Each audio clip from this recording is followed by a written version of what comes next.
Binata, hindi na umabot ng Pasko, patay sa isang aksidente sa lungsod ng Tacurong.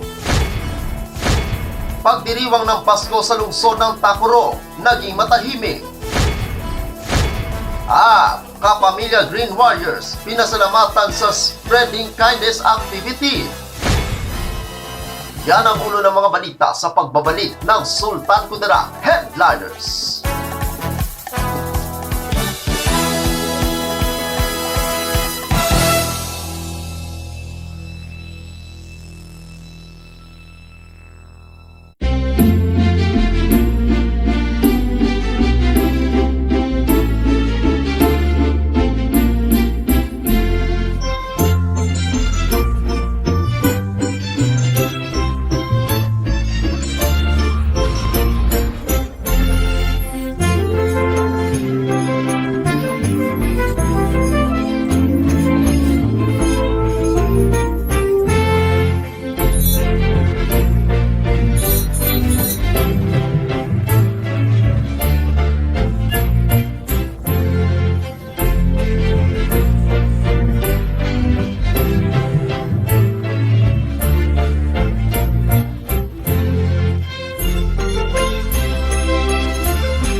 Magandang araw, lalawigan ng Sultan Kudarat. Narito na mga pangunahing balita sa Sultan Kudarat Headliners ngayong Disyembre 25, taon 2023. Binata, hindi na umabot ng Pasko, patay sa isang aksidente sa lungsod ng Tacurong. Narito ang ulat. Isang binata ang hindi na umabot ng Pasko matapos ito madisgrasya noong linggo ng umaga, ika-24 ng Disyembre taong kasalukuyan sa Purok Katipunan, Barangay Upper Katungal, lungsod ng Tacurong. Ayon sa ulat ng kapulisan, habang nagbibisikleta ang biktima na si John Dave de Vinagracia, 14 na taong gulang na mula sa Barangay Matapol, bayan ng Norala, lalawigan ng South Cotabato. Natumba ito sa pag-brake dahil sa isang tricycle na huminto. Nang natumba ito, nalatayan naman ito ng sasakyan na Toyota FJ Cruiser na may kulay itim at puti na minamaneho ni Jeffrey Bautista Morales, 42 taong gulang, may asawa at mula sa Purok Luna, Barangay Maligaya, bayan ng Lambayong, lalawigan ng Sultan Kudarat. Dahil sa nangyari, nagtamo naman ito ng mga injuries sa katawan na agad dinala sa pagamutan, ngunit idineklara na ito ng doktor ng dead on arrival.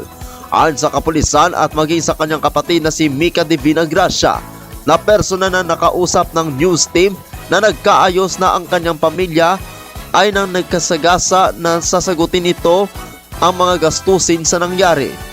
Dalamhati naman ang naramdaman ng kanyang nakakatandang kapatid na ngayon ay nasa Kalakang, Maynila, at bumuhos naman ang mga dalamhati sa social media sa sinapit ng binata.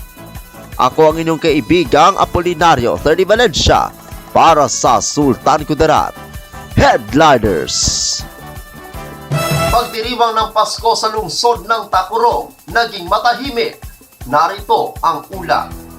Bago pa man pumasok ang araw ng Pasko sa lungsod ng Tacurong, nilibot ng news team ang mga pangunahing daan sa lungsod na matahimik.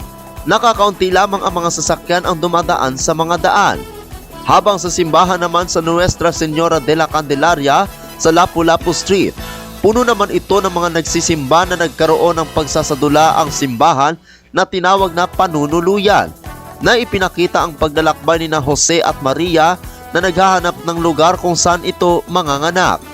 Sa mensahe ng pari, hinimok nito ang mga nagsimba, lalo na yung may mga kasamang may jowa, na umuwi sa kanilang mga tahanan para ipagdiwang ang Pasko kasama ang kanilang mga pamilya. Pagsapit ng ika-12 ng hating gabi, nagsimula ng marinig ang mga paputok, pero mas kakaunti lamang ang nagpaputok ng ilang minuto.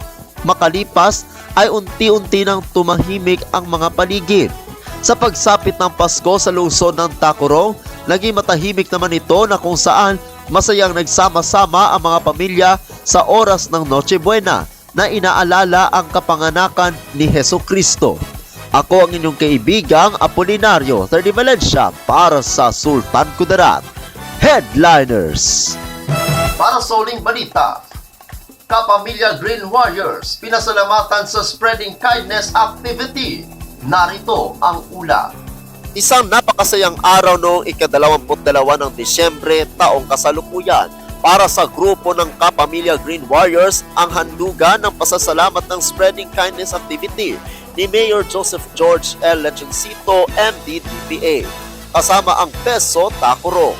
Pagpapatunay lamang na ang City Government of Tacurong sa pamumuno ni Mayor Lechoncito ay lubos na nagpapasalamat sa volunteerism na pinapakita ng Kapamilya Green Warriors para mapanatiling malinis, maayos at kaaya-aya ang kapaligiran ng lungsod ng Tacurong, particularly sa mga center island ng lungsod, na kung saan ang mga halaman dito ay kanilang inaalagaan at sinisiguro ang kalinisan ng daanan.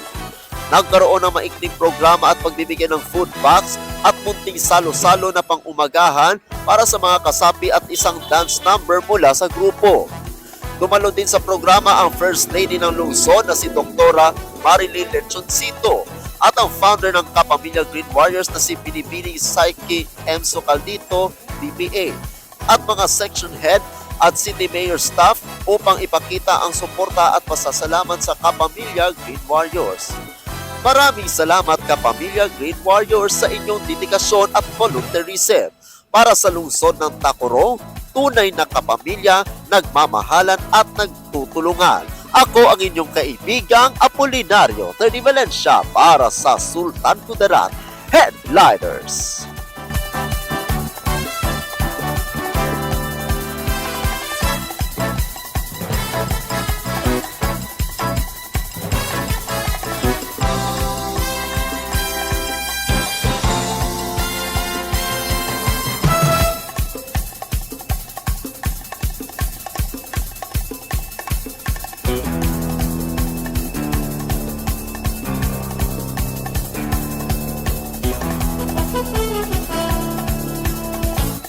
At yan nakabuo ang mga balita sa araw na ito. Mga balitang kailangan ninyong malaman, balitang walang kinakampihan, mga balitang totoo, mga balita may dalang aral at inspirasyon. Ito ang Sultan Kudarat Headliners. Hanggang bukas, maraming salamat at maligayang Pasko, kaibigan.